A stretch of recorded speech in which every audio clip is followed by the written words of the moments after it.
Hey, welcome to Jack Theology. My name is Dr. Matt Murphy, and I'm with my friend Dr. Kevin Young. It's good to be back with you, man. Here we go again. A new year, It's 2023. been great. A little bit of a break for the holiday season. Before we get into some of that, just want to remind you guys. Many of you have been joining us recently, so we thank you for joining us. But if you could subscribe, like, share, comment, all those things to help us get the word out and help our algorithm, that would be great.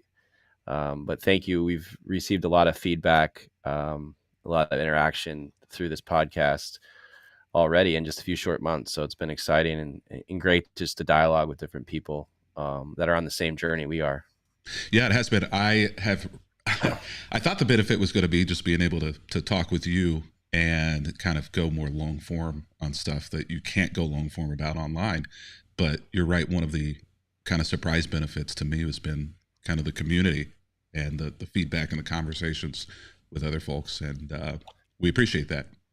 Yeah, and before we dive in, I just want to send our condolences to Karen Russo's family, one of our actually biggest supporters from the early on, from the beginning.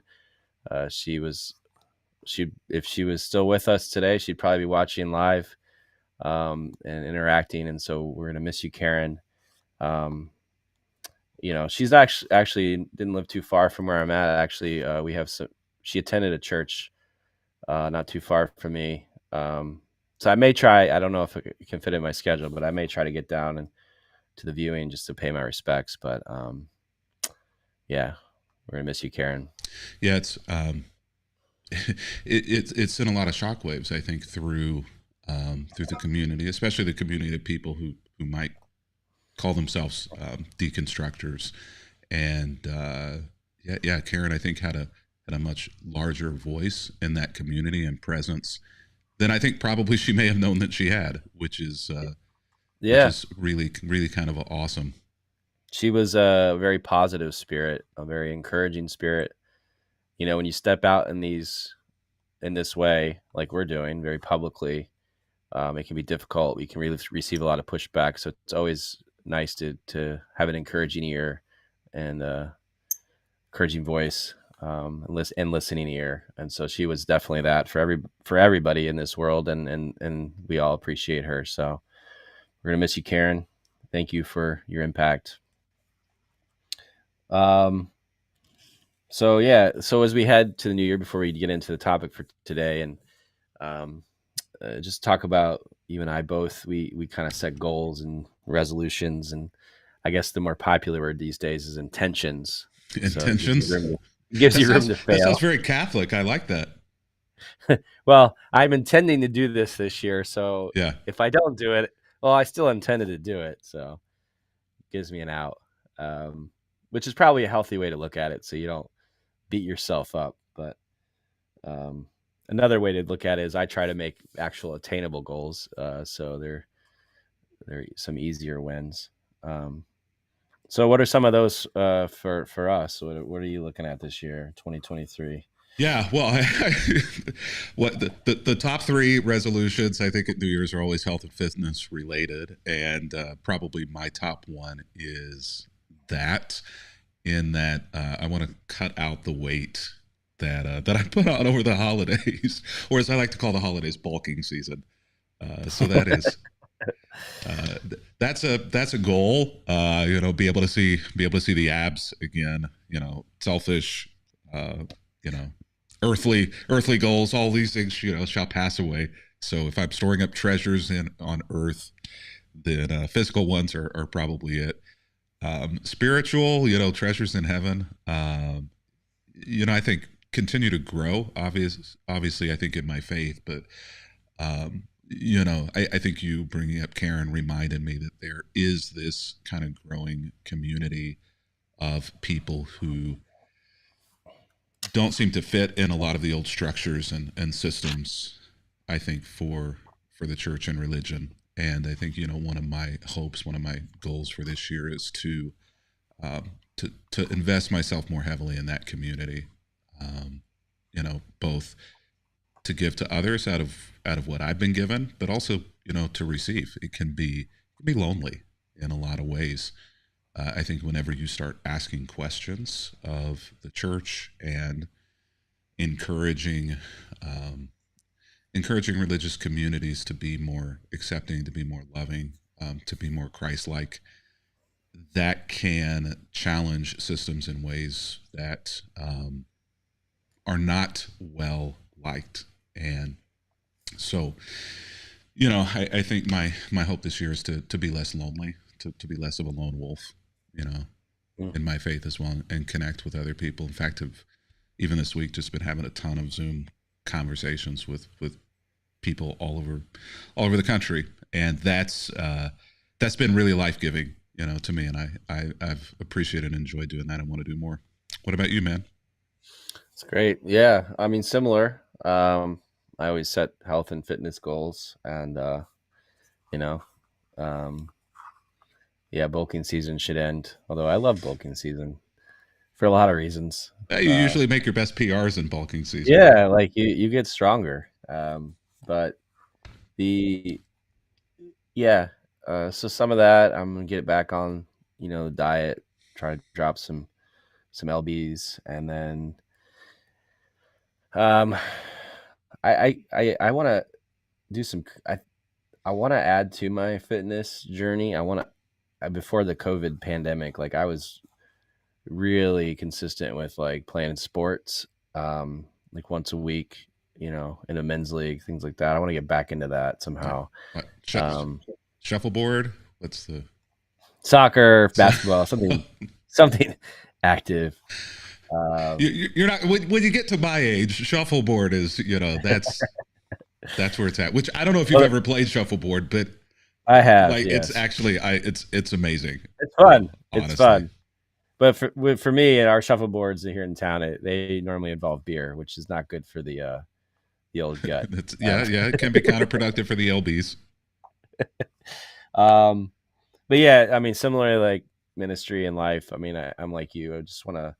I actually, I don't know if my denomination will have me, but I actually feel called to help create some community and discussion around deconstruction and these things we're talking about within my denomination. I mean, through this, I mean, a lot of guys probably even listening now have reached out just thanking me for being a part of this podcast and having these conversations.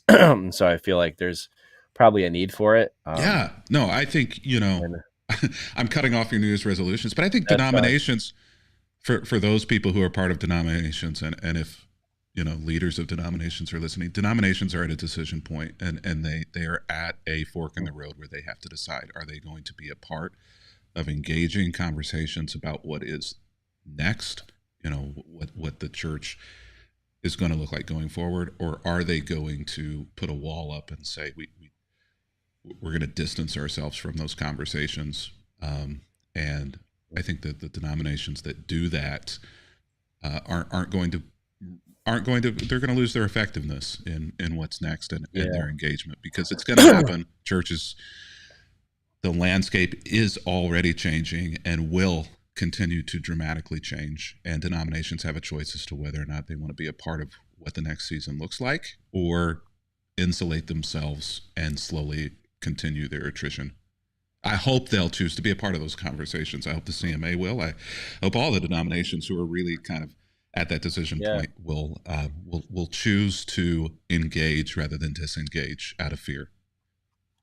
Yeah, I agree. I mean, I think um, it's needed, and people are scared, It right? is. It's Like, scary. It really is, and yeah, I understand that it's scary for denominations. But you know what's scary for scarier? denominations What's and scarier is people. no Like, one being a part of your denomination.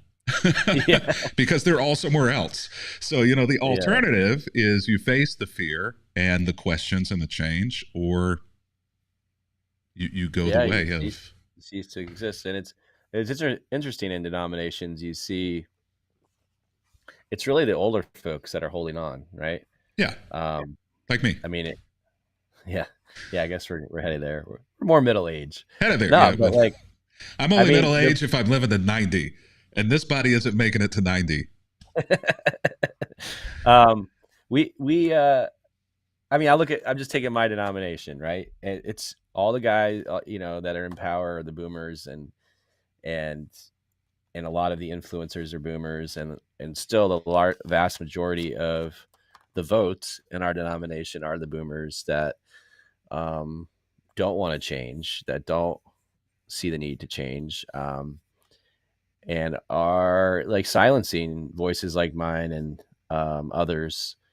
And so obviously there's some younger people that feel that their way as well, but I think even younger people who feel that way, don't want to change, are at least open to having the conversations. They're not going to try to silence me. They'll engage in dialogue. So I think that's got to change. There's got to be a space where we can have open dialogue without fearing for our ordination being stripped from us, or what have you. And that's why a lot of guys won't speak up, and they're privately texting me because they fear that they're going to lose their Yeah. jobs, their livelihoods. And I guess maybe I should fear that as well. But Well, I don't know. I wish denominational leaders could see that there are more options on the table than simply the whole denomination changes and we lose all of this that we like and we love, or everything stays exactly the same. That there are third ways. You can allow those conversations to happen. I don't know why denominations can't move to a space of seeing themselves more as a big umbrella for multiple expressions of ways of doing ministry, rather than everything having to be homogenous, the same. I mean, if we can move to a place where, yeah, continue to do the denominational thing, the CMA thing, whatever it is, that traditionally the way you've done it, okay, great.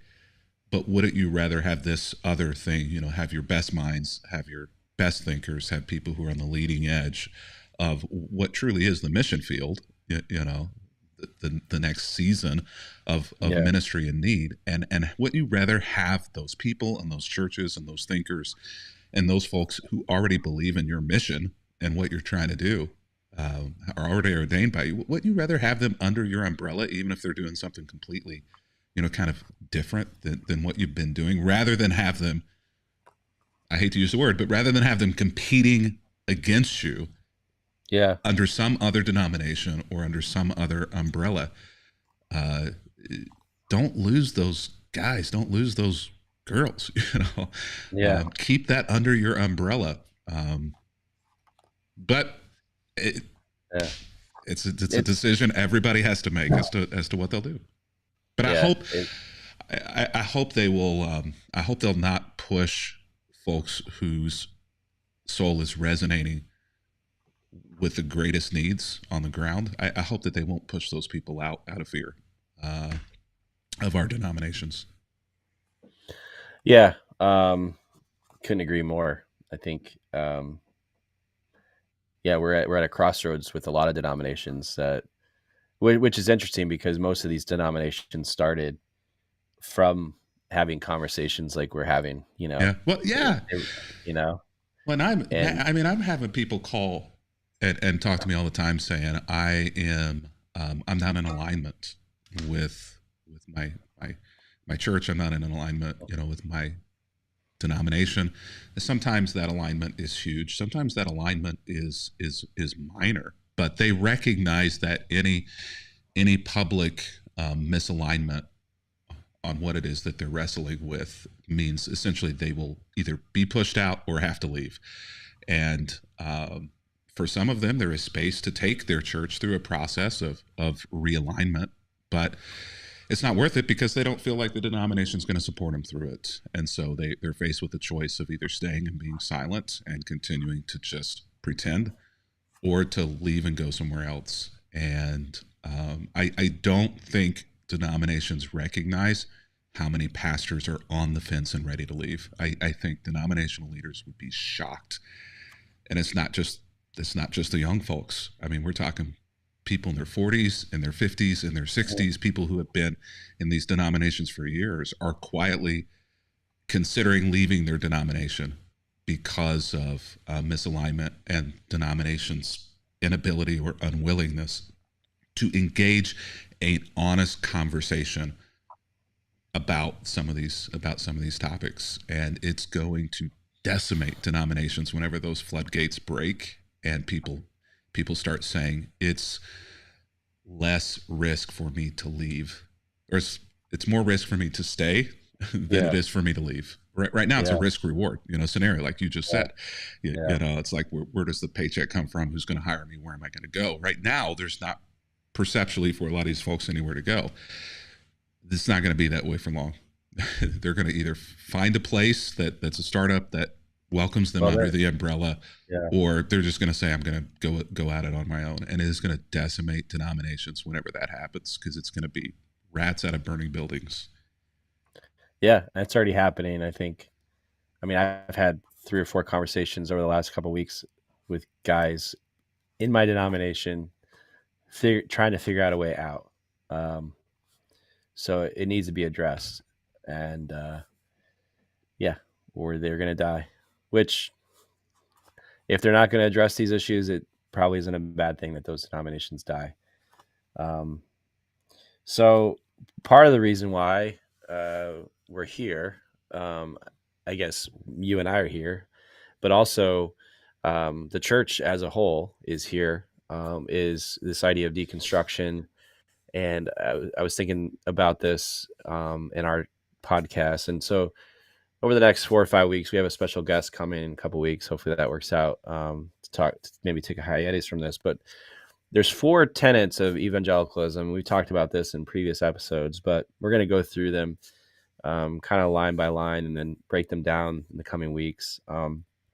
But there was a lot of, back, I guess it was like the 30s or 40s. Somebody may know the better date of when they did this, is they got together because there was like progressive, like much like today, progressives and fundamentalists and people debating about the faith and where we're headed. And so they got together and they came up with what this word evangelicalism and what that looks like. And so they came up with 4 kind of tenets, pillars of evangelicalism in these meetings, and they were the authority of the Bible, the centrality of the cross, personal conversion, and then kind of social justice, Christian action in evangelism in the world.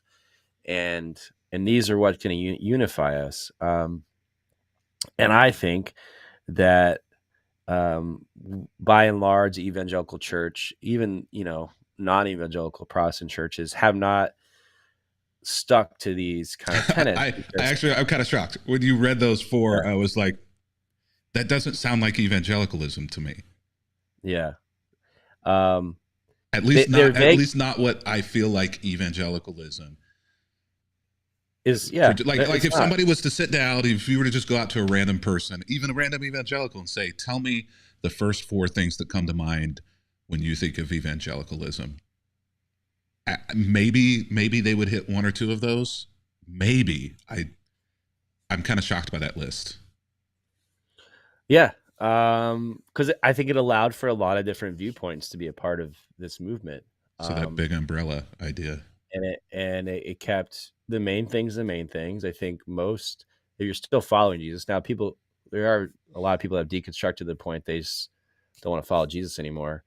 But if you're deconstructing, you're still following Jesus, like you have a hard time disagreeing with those 4 things.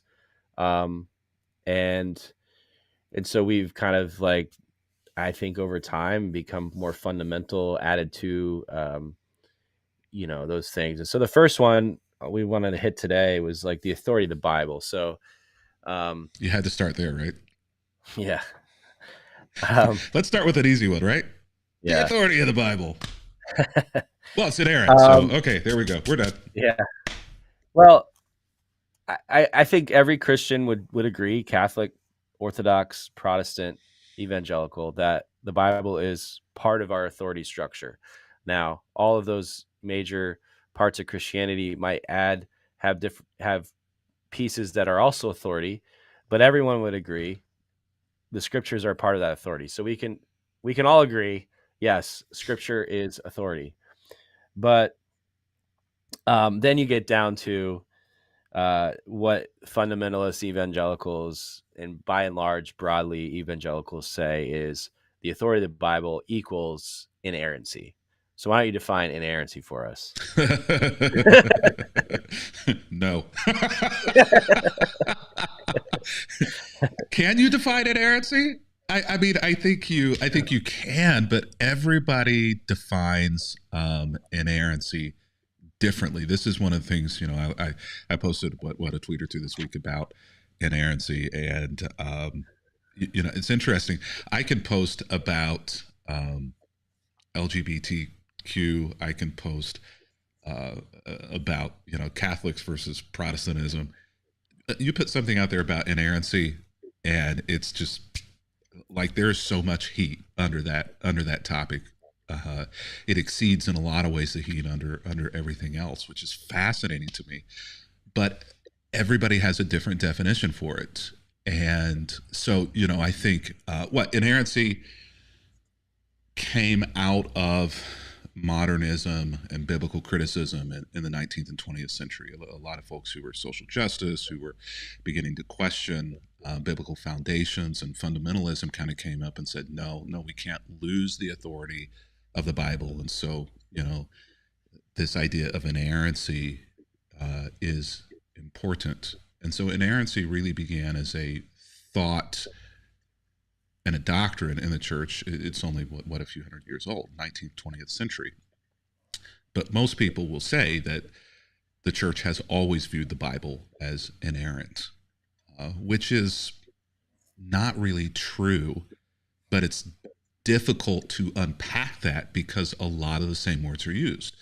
If you don't know what inerrancy means, a lot of folks use different words to describe it. Like they will use inerrancy in the place of the word authority, or in the place of the word truth, or in place of the word perfection, or without error. And all of these things are traditionally a part of inerrancy. But correct me if I'm wrong, classic inerrancy essentially says that the Bible is absolutely 100% perfect and without error. Grammatically, it's Yeah. perfect and without error in everything that it states doctrinally about God, that there are zero contradictions about anything in Scripture. Anything that's perceived as being a contradiction is a lack of our understanding, and that also it is without error, essentially in everything that it chooses to teach: science, philosophy, origins of the earth, humanity, gender, sexuality. That everything that the Bible talks about is absolute truth without any mixture of error. The difficulty in that is I think that there are very few people who believe in that level of inerrancy. And so there's a lot of nuancing that begins to go on, because people say, well, that's not really what inerrancy believes. We wouldn't say that the Bible is without error necessarily. We would say that the original autographs, the actual pen to paper that happened whenever Paul wrote it, or whenever Mark wrote it, is without error. But we don't have any of those. So if there are errors in it, it's errors that have been introduced later. There's also folks who would say, well, when we talk about inerrancy and perfection, if there's contradictions in there, it's simply that we don't understand. Yeah. That perceived contradictions are not real contradictions. Well, that's a nuance. That's backing off really of what inerrancy says. Some people would call that limited inerrancy. So I think first agreeing on what the definition is important, but inerrancy is an authority of Scripture. Inerrancy Yeah. is talking about perfection and all that it teaches scientifically, all of these things. So go ahead, Yeah. fill in the No, blanks. no, no. You defined it well, and I think so. Why people have defined that as authority? You have to believe in inerrancy to believe in authority, because if the Bible's wrong about one jot or tittle, right, then it loses all of its authority, is Yeah, what they and would I say. think there's fear in Um, that, and I understand that fear in that it's a slippery slope. If you fall back from this idea that the Bible can have error, how far down that rabbit hole can you go, or will you go? And there's a lot of fear that, well, that the thing people say, which I think is a valid question, but it's also a little bit of a logical fallacy. Well, so what about the resurrection? Does that mean the resurrection might be an error? So, I think that this is a great conversation, but in order to have the conversation, we have to be willing to admit that the Bible is not inerrant. If we take the classic and hardest definition of inerrancy, the Bible legitimately cannot stand up to that kind of scrutiny. And almost every academic scholar, even in evangelicalism, uh, understands and knows that. And if they subscribe to inerrancy, they subscribe to a lesser or more nuanced or limited version of inerrancy, which I think we would say, when people say, well, the church has always held to this. No, the church is not always held to inerrancy. And whenever, Augustine and Eusebius and these folks are speaking of without error, they are speaking of that in different ways than we use those words. And it's clear if you don't just take a sentence or two out of context and read the context of everything that they're saying, that they're describing something very different. In fact, Calvin himself said that there were errors in Scripture. John Calvin himself, said that there are errors in Scripture. He would, write it, but, well, Paul got it wrong here. What he should have written or what he intended to write was this. That's an error, Yeah. Well, so there's inerrancy, there's infallibility, which is kind of like a nuance to inerrancy, but they would say those who believe in biblical infallibility would say that not necessarily all the facts are correct, that there's errors in the facts. They wouldn't say it's a science book or a philosophy book, but what is infallible is the principles of our faith and the practice they're true. So that's where they would say, well, the resurrection is true and infallible because that's key to our faith, right? So those key elements to our faith are infallible. But yeah, Paul screwed up here. It's not a science book. It's not talking about God created in 7 days. So I think that's a healthy distinction. And so in that way, and many of these people are in our colleges and seminaries teaching infallibility, evangelical even. And so not everybody is inerrant. But what this leads to, because it's a common practice in churches to preach inerrancy, to preach that if you don't believe this, you're not a Christian. And so what I think the number one way people deconstruct is over this issue. And I think that's why it's important we discuss it and talk about it. Because as soon as people get older and they go out into the world, college, school, workplace, they're confronted with they find facts that dispute what they see in the Bible, and they don't know what to do with that. And they've been told their whole life, if you don't believe all of this is true, then you're not a Christian anymore. Yeah. And so then they realize, well, maybe I'm not a Christian, or they start to nuance and whatever. And so we would submit to them pastorally that there's other ways. Like, we don't believe that it's inerrant, it's perfect, and there's other ways to read the Bible that are in more healthy ways, we would say, that would allow you to be a Christian in this world, to see the Bible as the authority, and still be confronted with facts that don't necessarily line up with what the Bible is saying. So I think that's important to highlight. And I think there's people journeying through that might even be pastors right now that are like preaching inerrancy because they're supposed to, and they're like, they're wrestling with it, right? They're having a tough time with it.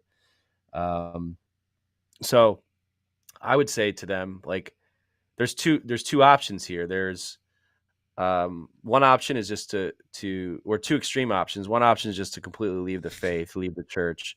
And then the other option is what we see a lot online in Twitter. I saw this week, probably in response, our friend Dale, probably in response to your tweet, talking about don't send your kids to colleges. Don't send your kids to. Oh, you think that was in response to me? I have a feeling. Oh, sweet Dale, sweet Dale. Yeah. And then, or homeschool Bless your his kids. heart. Completely cocoon yourself away from society. Yeah. Well, and you make such a good point, Matt, because people do walk away from the faith. People become atheists, become evangelicals, exactly because there is no space for this conversation or to nuance inerrancy and inspiration. They feel as though it's either I accept 100% that this book is without error, that God, grabbed the hand of the writers and scribed it out himself, through the Spirit, or I can't believe any of it. And because the church has given no space for the conversation or no middle space, if people are making the choice between one or the other, uh, any atheist, any thinking person, Google it. There aren't just a couple of contradictions and errors in Scripture. We're talking hundreds of contradictions and errors in Scripture. These, to my knowledge, most or none of them have to do with serious doctrines of the faith, but they're there. And if you're telling somebody that it has no error and they find that it does in small areas, they're just going to assume that it also has errors in big areas as well, if you've given them no other lens or hermeneutic with which to see inspiration through. Yeah. Um, yeah. That pastor, leader, I mean, those that are preaching inerrancy And I and think they're still doing the believe right thing. I mean, I they, truly think they're but doing they're not here. the But you're the one driving people away from the church with yeah. that talk. Is what I'm saying. And I lead a Bible study in my church, and we talk about this. We actually have, and I'm going to mention it here. We went, and I know your church community did as well. We went through this book by Pete Enns, how the Bible actually works, and we had these discussions. And I found in that Bible study that all these people have questioned their faith because of inerrancy. Because how could, and fill in the blank, whatever issue, we'll get into some of them here in a bit. How could that happen? Because it doesn't line up with what I know to be true factually. And so they've questioned their faith and they found their way back to God, and they have confessed to me that like they've helped me find their way, or I've helped them find their way back to God through this conversation, through allowing them to conversate about these discrepancies and still show that the Bible is authority and is in those key principles of our faith are true. And so Pete Enns, he says in his book, and he says a lot, and we'll plug his podcast, Bible for Normal People. It's a great place to go and listen, after you listen to our podcast. If you Is have to, I will say, if you have to choose one, choose Pete Enns. yeah, I think the conversations that he has, especially around this issue, are so unbelievably important. I think it should be required reading or required listening for every evangelical Christian, because you're right. It is the number one reason why people deconstruct, is because we have sold them a lie about the reason and the purpose for Scripture. And it only takes a few questions or a few facts to literally pull down the entire house of cards, if the entire house of cards is built on inerrancy. And so I think the work that Peter and others, but especially Pete Enns, is doing here is so unbelievably important. I would, choose him over us if you've got a yeah. choice. So he says, yeah, he's great. So he says that the Bible is not written for certainty, and it was an ancient, ambiguous, and diverse book, which completely goes against our plain and clear, accurate readers, right? It's plain. The Bible's plain and clear. Pete says it's ambiguous, diverse, and it's ancient. Obviously, I think it's important. The ancient's important because we need to, as we do our interpretation, we're not interpreting it in 2023 America, right? We're interpreting it through the lens of the ancients, and it's not written for certainty. It was not written to be certain about certain facts, and even be certain about your faith. It was written, and he says this, and I believe it to be true. And he's not the only one that says this. There's a lot of people that say this as well. There's like Scott McKnight, N.T. Wright. The Bible is about revealing and making known God to humanity. That is the purpose of the Bible, to reveal God to us. And so the authority we find in that is the authority on who God is. It's not the authority on like rules and regulations and science and all of these things. It's authority on who God is. And then I think we can deduce from that ways in which we're supposed to live into the world because of who God is. We're called to be his icons into the world, right? We are his image bearers. And so we need to look at who God is and then reflect that into the world. So that's the authority in which we live our lives on, not on, and we could get into the, how our sexuality, it's not clear on that. Our science, it's not clear on creation and science. It's not clear on, a lot of different things. And It's not so clear. Yeah, it's not clear on a lot of things. politics are like whether we're going to be a Christian nationalist or not, And and it's so intentionally unclear. I it's mean, ambiguous. I love that word. Yeah. if we're teaching that the Bible is supposed to be clear and to give us clarity on all of these issues, God is an awful communicator. It doesn't stand up to that need.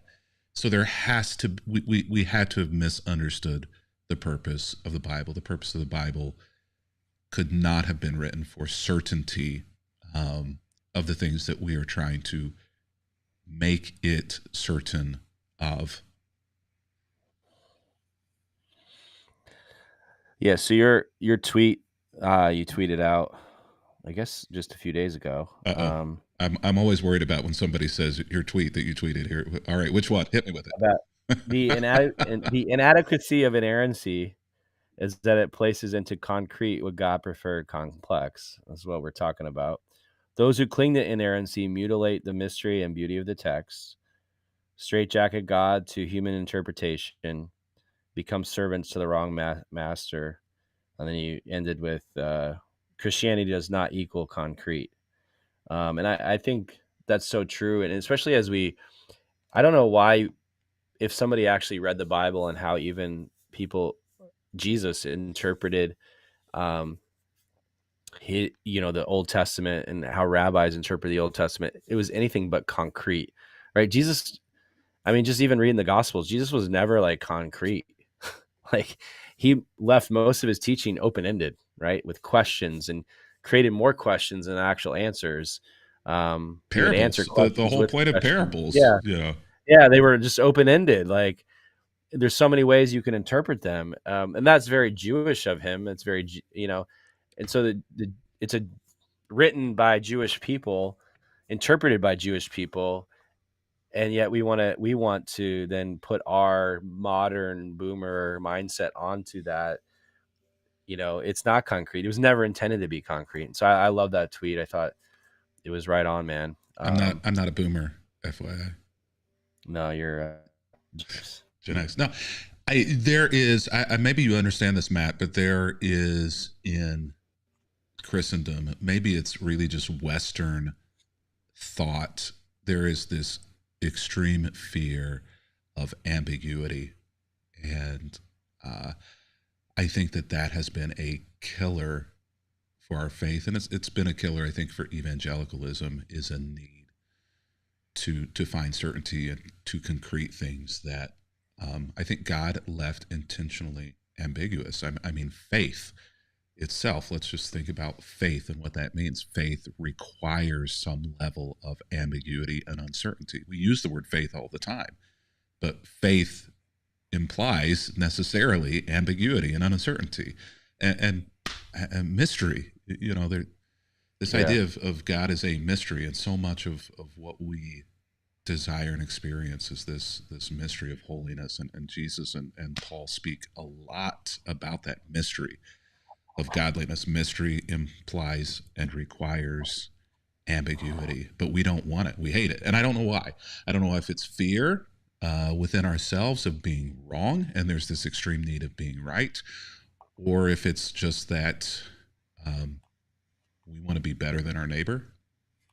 It's a competition. Who's going to be sitting at the right hand, of Jesus, who's going to be on one side and who's going to be on the other. It better be me and my brother, James and John. I don't know if that's it, if we're just trying to one up the folks around us by getting it right. But it's a problem. Yeah. Are we going to put our faith, as you're talking, I just thought of this, are we putting our faith in God, or are we putting it in our intellect?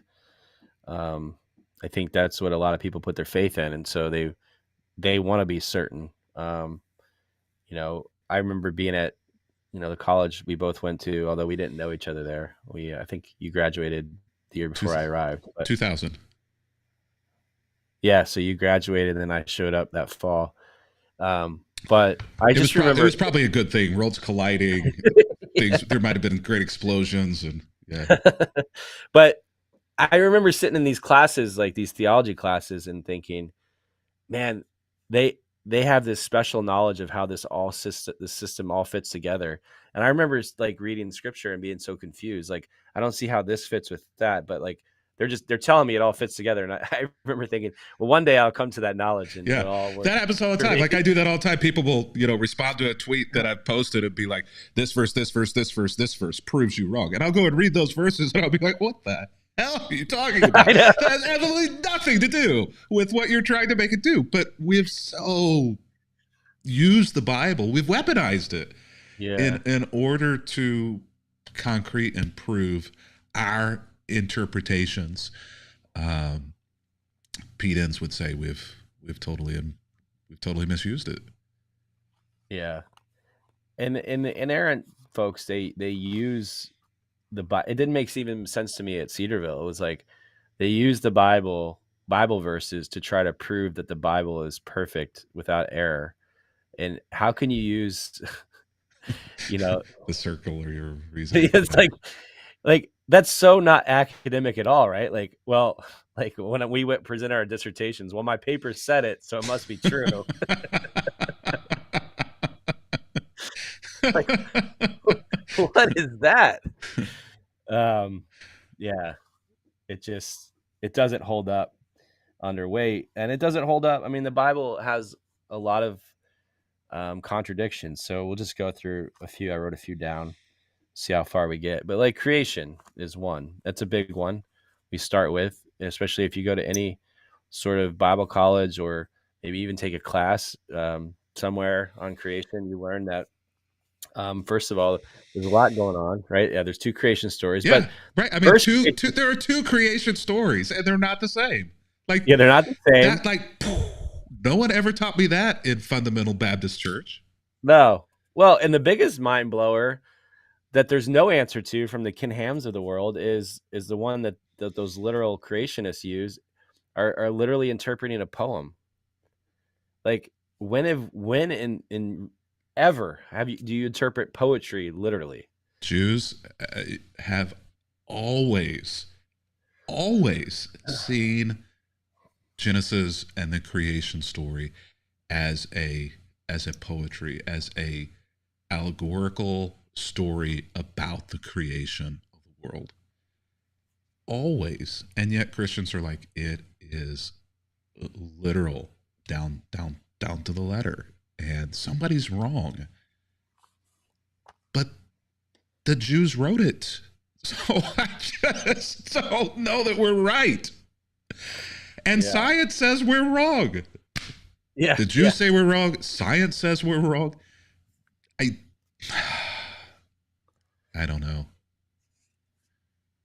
Yeah, so that's a big one. I mean, there's a lot there. There's a lot to unpack. There's two creation stories. There's clear in the poem. There's any well, even in the create. I mean, there's this clear allegory being used. It's clearly storytelling. It wasn't either creation story was not written to be like this is literally how it happened. It was, going back to what the Bible purpose is it's revealing God to humanity. It was written in a way to reveal God as creator. So the truth, God as creator, is true. God created.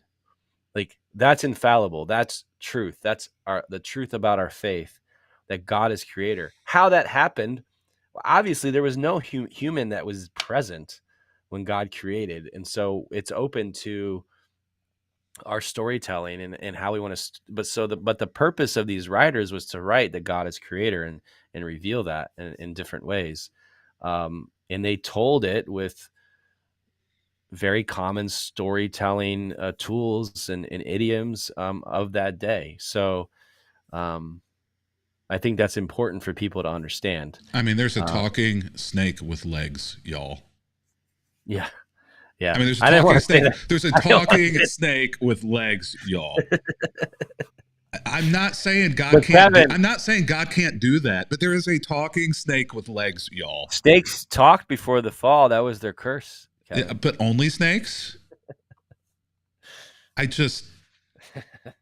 I, I'm not. I'm not saying you cannot believe it literally, but I'm also saying that you cannot say it can only be taken literally.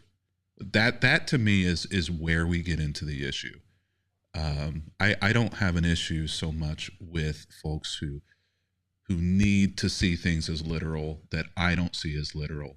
Where I have a problem is where people get to the point in the inerrancy conversation where they say you can only see it as this way, or you have essentially said, well, the resurrection isn't literal, well, Jesus wasn't literal, well, God never wrote the Bible, where they extrapolate that out. So that they're the ones slippery sloping, where they say you either take Genesis as being literal or else you essentially are an unchristian heretic wolf. That is, that's weaponizing. That's weaponizing God, frankly, and your own interpretation. Sorry, I went Yeah. off on a bender there. No, no, you're right. It's um,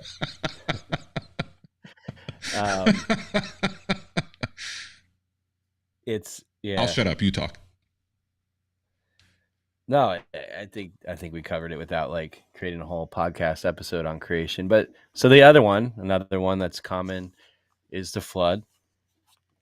Another one that's connected to science. The literal, um, the literalists will say, well, the whole world was flooded, whereas there's no evidence of that. Like scientists have shown over and over again, there's no evidence that there was a completely worldwide flood. I know maybe that'll boggle some people's minds. Flood stories are very common in ancient times, which is why it's important to understand the Bible is ancient. And so there's And the flood Jewish flood stories. story was not the first. It's not the oldest. No, not the oldest. It's a common thing, but um, could there have been a literal flood that was big? And yes, there was very big localized floods, much like today. There's huge localized floods that happened. That happen all the time, right? We just saw one down in your neck of the woods from the hurricane. So there's no reason to believe, thinking about ancient people, that they thought like this localized flood was the whole world, because that was their whole world. They may not even known the world existed beyond where they had traveled, and if their whole area was covered, it would make a lot of sense. So that there could have literally been a flood. It wasn't the whole entire world. Yeah. Well, and this, I Um, think, whenever Katrina happened, there were some people who, or maybe one person, but probably more than one, who came out and said, this is the judgment of God on New Orleans for their sin. Whenever, whenever the hurricane a few months ago hit Florida, DeSantis's Republican Florida, nobody was saying that it was the judgment of God on DeSantis or the Republicans because it hit Florida. But because it was New Orleans, yeah, a certain group of Christians said, well, Katrina is that flood was the judgment of God on New Orleans. And everybody else kind of in Christendom, even strong conservative evangelicals, looked at that and said, that's crazy talk. Like, that's not my God. That's, even if you believe in a God who keeps short accounts, a whole bunch of people who were not deserving of that died in that flood. And yet we're willing to look at Noah's flood, where literally God wipes out all of humanity but 8 people, and say that God didn't do that in New Orleans with Katrina, but he absolutely did that in the flood, And this is another reason why people deconstruct and walk away from their faith, is because they read all of this, these perceptions of why things happen in the world, and that God is angry and vengeful and retributive against folks. And they say, I can't believe in that God. But we say, well, that was exactly the way God was. But today we look at it, whenever natural disasters happen and we say, no, that's not, God didn't send that. That's not God's judgment.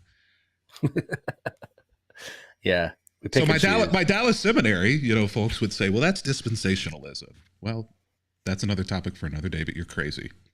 Yeah, yeah. But I think you've got to kind of look at these things and say, you were able to look at Katrina and say, okay, that's not what's going on there. There's something else that we can learn from that experience. And that's the same thing that I think that we're saying whenever we talk about these creation stories and we talk about the flood in Genesis is I think it's okay for people to look at that and say, I think I can hit pause on the literal for a moment and say, maybe there is something else that I'm supposed to learn from this story than that. And that's where the whole, is Israelite Jewish idea of rabbinical storytelling and these things really comes into play, is because these stories are truthful. They happened, but the story itself is an allegory to teach something about that event. Creation Well, happened. As you said, yeah, creation happened. God was the motivator and the inspirer and the creator behind that. But the two stories in Genesis 1 and 2 are teaching two different lessons about that God who created. And it's not intended, I don't think, to be literal. And same with yeah. Noah. Same with the flood. I think the big overarching theme is God rescues his people. I think that's the point that we want to get out of the flood, right? That God is a rescuer, and the rainbow. He promises to take care of humanity, um, and that sin needs to be punished. I mean, that's a whole theme throughout the Old Testament as well, is this sin and how it's going to be dealt with. And so, yeah, it's teaching spiritual truths about who God is. And so that's important. It's not like a literal retelling of an event, even though it could have been, like you say, like if you want to look at that literally, fine, but look at it literally with like facts that we know. Don't try to dispute the facts. That the flood thing actually might be more controversial for us to say what we're saying right now Rather than than the creation. actual creation. Yeah. Um, because I mean, they're looking for that like golden bullet, right? Like if we find the ark, So am I then gonna we're right. are you and I gonna end up on woke preacher clips or something Yeah, because of this? probably. um, Ooh, yeah. they question So the flood. then there's like the stories, Jonah and Job, right? That, um, to me, and our friend Pete Enns and others, not just Pete, see them as similar. Like these events likely did not happen in this way. Um, but again, they're telling a story about who God is in revealing God to God's people. And right, did Jonah actually get swallowed by a whale? Do we believe that happened and then get spit up and survive? Is that even possible? Likely not. Right? Did Job? Did it happen the way in which it's described in the scriptures? Yeah. Job to me is probably the easiest place to have this conversation because Job presents it. A literal reading of Job presents God as being um, so disconnected from humanity that he sees his most loyal followers as simply being a game of chess. That Satan is able to kind of toy with, and that God's okay with that, and that everything is maybe on the table, from losing your entire family and your kids to a game between Satan and God, and then the thinking that having all of new kids return to you replaces old. Like I think, and then Job goes through all of this, and God shows up in the end and kind of essentially gives Job the middle finger and says, "Who are you?" You know, which I think is true. Who are you? Who am I? But Yeah. I think that Job is a great way to have this conversation and to say there are better ways to understand some of these things than the literal. There are holier ways to understand these things than literal. And I think that that's the part that for a lot of us is very difficult space to get to, but it's important space to get to, is pausing for a moment and saying, uh, the literal, interpreting something literally as factual in the way it is written, may not be the godliest, the holiest, or the most righteous understanding of a telling of a story. Some of the best story, if you have a choice between a fiction book and a nonfiction book, the better story to learn from is going to be a nonfiction. I mean, it's going to be a fiction book. Movies, we all love things that are based on a true story, but they're not the true story. They are a fabricated telling of that story in order to teach the lesson better. And so Yes. I think Job is a great place for us to back up and say, there's really no way that this happened literally in the way that it's said. It just, there's not. That kind of God does not match up to the God anywhere else in Scripture. So there may be a better way, a better lens to look through this, to see what God is trying to teach, because he may be trying to teach me something that's more important than the facts of the story. Genesis, God may be trying to teach you something more important than what was created on day 4. God may be trying to teach you something more important than build a boat if God asks you to. There are more important things to learn from these stories than the facts. I mean, as you were talking, I was just thinking about like our culture today. Like, we've established what the Bible is, but back in those days, they didn't have, this is the canon, right? This is, they just had stories they told to reveal God, and we have that today, right? We Yeah. have What are the C.S. great? Lewis, Yeah. Chronicles of Narnia. We have The Shack. Pilgrim's Progress is another one out there. Lord of the Rings. Yeah. If God were Like, writing the Bible today, it would be movies. It would be an Avenger these are the series. I mean, stories. it would Yeah. be. I mean, the biggest box office, Avatar 2.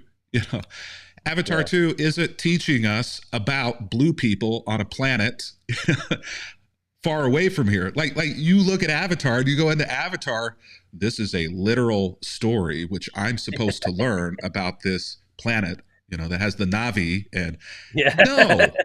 no, this Yeah. is not. There is something to be learned here that is more important than the facts of the story. Uh, Yes. the And adventures, it's and storytelling. it happens in scripture, right? Yeah, And Jesus does it with parables. Like, the parables are not, those things literally didn't happen. Jesus is it's a great point, telling Matt. Is that Jesus stories. continues this tradition of Jewish storytelling, and parables are the best example of the fact that this allegorical storytelling style that is a part of Judaism continues in both the New Testament and the Tanakh and the Hebrew scriptures. Yeah. Getting towards the end, but I wanted to highlight too Paul. So, like, Paul, people like to interpret him literally. And so we tend to, evangelicals, I'm not, hopefully not included in that anymore, but evangelicals, inerrants, tend to pick and choose what they're going to interpret literally from Paul. And so, one is his sexual I'm going to ethic, keep my right? mug in front of my face right here.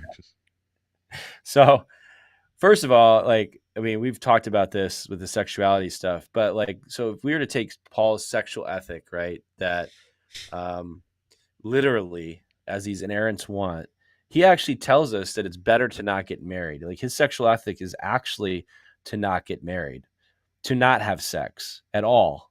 Oh, we nuance that Um, though, right? yeah, We'll nuance and that one. if you are married, that you only have sex not to have children, as Augustine would submit to us, but only to curb your passions once in a while so that you can continue to work at Christ. Because he actually didn't really think we needed to have children, because he literally thought Jesus was returning in a few weeks. Like, he thought Jesus was coming back very, very soon, right? And the kingdom was to be established, and there was no reason to have children. So, like, if you're going to follow Paul's sexual ethic to a T, then you should not have sex to have children, and you should be very limited in your marriage and how you have sex, and you probably should not get married, right? Yeah. But yet, And treat your slaves well. yeah, and that's the other one that you got. I wanted to let you talk about that one. Well, it's the, like, if you're gonna interpret, if you're going to be inerrancy and a honest inerrancy individual, which is a lot of eyes, um, there are sexual ethic. There are at best 6 verses in Scripture that deal with maybe homosexuality. How many verses in there in the Old Testament, in the New Testament, deal with slavery? But a lot more than 6, I'm telling you. And it's telling you how to treat your slaves, how to beat them. Like, it's insane that we hold to very inerrant, without error, without any shadow of difference on the sexual ethic passages about homosexuality. But as you said, not the ones necessarily about marriage, not the ones about divorce, and certainly not the ones about slavery. People say, well, in their culture, they knew that slavery was a thing that they couldn't let go of, so they advanced it by saying, treat your slaves well. Okay, maybe, but yeah, try that line in 18th century America, in 19th century, talk to Well, me about that around the Civil War times. It's okay to have slaves, just treat them well, Christian. Paul's same Come line of on, y'all. reasoning. Yeah, Paul's same line of argumentation against, let's say, women in serving in ministry. That most of these inerrant people would say women can't serve in ministry, right, or have to serve under a man. These same passages include slavery. So we found a way as the church to nuance and remove that Paul was actually against slavery, and not actually, that he was for women's being subjugated in patriarchy. When So we can nuance the slavery out, but we can't nuance the women thing out. To me, that doesn't line up. That was a big thing for me as I'm doing study, is I realized this, like, well, we can like literally the same argumentation Paul is using for slavery as he is for women being subjugated, and yet we can, all right, free slaves, no longer have slaves in our society, but women still have to be put down. That to me is a big disconnect, and I think a lot of people have a problem with that as well. That leads to a lot of deconstruction in our world, and then obviously, all the sexuality issues that we talk about. And yeah, I mean, Paul uses the word porneia, right? Like, what did he mean by that? Like, he had no concept of homosexuality as we see it today. It didn't exist as we see it today. So there's no way you can actually use Paul to argue against homosexuality as we see it today, because he had no concept of it. So he didn't comment on it. It's ambiguous. So yeah. Yeah, I And think, I yeah. get fired up. Well, And then your friend, challenges you to a duel on Twitter. What's his face over it? Gruthius. Yeah. And he says, well, if you have the right hermeneutic, then you can distinguish that slavery out of that. You know what? But who doesn't distinguish slavery out of that, who actually is very consistent in his inerrancy, is John MacArthur. John And there's MacArthur. videos of him arguing for Yeah, slavery yeah. Doug because he wants Wilson. to remain consistent to the text. Like, I would use him if you're going to go to a duel with this guy. I would use John MacArthur to support your view. I'm not at all interested in debating anyone over inerrancy. In fact, I had a guy today who responded to a tweet about going and avoiding meeting pastors for coffee because it's oftentimes an ambush. And he responded, was like, I won't take advice from any pastor who has pronouns in his bio. And I responded back, and I was like, I have a really low tolerance for people who have a problem with people with pronouns in their bio. And he responds back and goes, well, I have a really low tolerance for pastors who don't hold to inerrancy. So if you want to talk more about that, then why don't you DM me? And I responded back. I responded back, and I was like, "Let me give you a little piece of advice. I have no interest in talking to anybody about any topic, inerrancy or otherwise, who begins the conversation with, I have no respect for pastors who have pronouns in their bio." It's like, no, I have known you for 10 seconds and I have enjoyed none of them. DM me. I'm not going to have a conversation with you about inerrancy. I said, stick around a while, build a relationship, and then maybe. But this ain't it, dude. this ain't it. Why? I don't care what you think about inerrancy, and you certainly don't care what I think about inerrancy. You're just trying to convince me I'm wrong, and you build a relationship first, dude, and don't lead with the pronoun crap. Yeah, the pronoun stuff. I love that. I'm gonna start using that line though. I've only known you for 10 seconds, and I've enjoyed none of them.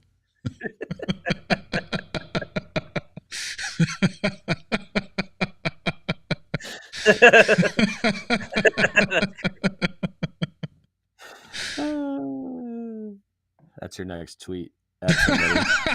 Yeah, I stole it from somebody else. I saw it somewhere, but it's of course, yeah. Well, I think it started. Somebody was like, I'm not going to take homework assignments from you because I've known you for 10 seconds and I've enjoyed none of them. But people are, like, go and read this, or I really want you to respond to this issue that I have with you doctrinally. I love it I when just people met you. I'm not required to answer your question. I love it when people post their blog posts in the thread. Here, read my blog post. Buy my book. I wrote a book on this topic. Don't be that dude. Yeah, I just laugh. Yeah, the pronouns in the bio thing. We need an episode on that. We should. We should. All the times we should. Yeah. Well, and I don't know. Maybe it's the inerrancy crowd. He said, I don't want to give in to the way that people feel. And he put "feel" in. Well, that's quotes. The thing. It's I mean, it is connected. All this stuff's connected, but it's like the woke. If you've had that in there, you think you're woke, and which that's a whole thing, man. That's a soapbox I go on. Is like Jesus actually calls us to become woke, to really literally wake up to the spiritual truths in the world. I just taught in our Bible study from John chapter 9, where Jesus like heals the blind guy, and then he connects it to our spiritual like eyesight to be able to see spiritually truths in our world. Like he literally wants us to wake up, but we're waking up. They don't want us to wake up to the truths of like social justice, injustice in our world, on issues of sexuality and race, because we know ultimately evangelicals, fundamentalists want white power, straight people. They want to continue their political dominance in the world. And so asking questions like we're doing today scares them. It challenges the systems of authority. Yeah. Which is really the issue. And power. I had somebody say to me the other day, it was somebody who had walked away from their faith, an ex-evangelical, and I said something about, I'm on the backside of deconstruction, and I'm basically through or in reconstruction, essentially. And I think I'll always kind of be in this deconstruction, reconstruction process, just because that's who I am and how I want to be. Is somebody who's always asking questions and always refining what I think. But it was fascinating to me. She said, I wish that, because she has essentially walked away from faith, she said, I wish that could be my story. I suppose that people with privilege can have that outcome. And it fascinated me because I had never thought about the fact that because of maybe partially my station as just being white and a man in the American church, but also being a pastor and a leader, I have this ability to navigate this in a way and I have a lot of tools and resources and relationships that a lot of people just don't have the privilege of having. And that kind of wrecked me a little bit to say that, at the end of the day, these conversations about inerrancy and the churches need to really create space for people to have conversations and to question things and to dialogue at least about what is and isn't literal, even if we continue to hold to something that is inerrant or limited inerrant or literal, creating that space, because a lot of folks just simply do not have the space like you and I have to do that and to wrestle with those things. And so for them, it's they either buy it wholesale or they stop asking questions and give up on all of it. I don't think that any Mm, pastor or church, even the strongest inerrants, I don't think that they would want to, at the end of the day, have people leave faith over inerrancy. They might want people to subscribe to it. They might hope that people could come to it. But if we're not at least allowing people to answer the questions or to come to different conclusions that are within orthodoxy, and we've got to allow other things to be within orthodoxy, it, infallibility inspired, we've got to allow people to walk back it some and still be within the kingdom. If we don't allow that, it's a self-fulfilling prophecy. We're literally pushing people intentionally out of the church and out of the kingdom. Um, yeah. and I there are a lot of things where I say I don't know where Jesus stands on that. I'm pretty sure I know where Jesus stands on this one. Um, it's an abuse of the text and the purpose of the Bible, and it's a diminishment of it.